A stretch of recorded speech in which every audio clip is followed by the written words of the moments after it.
దుర్గమ్మ క్షేత్రం అది భక్తుల పాలిట స్వర్గం ఆ ఇంద్రకీలాద్రి శిఖరం అది భూమిలో కైలాస నగరం మా కనక దుర్గమ్మ క్షేత్రం అది భక్తుల పాలిట స్వర్గం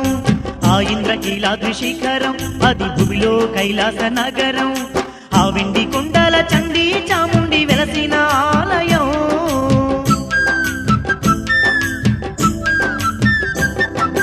ఆ వెండి కొండల చండి చాముండి వెలసిన ఆలయం మహిషాసురుణ్ణి మట్టి గరిపించిన మహంకాళి స్థిరవాసం చూడరో దగదగ మెరిసి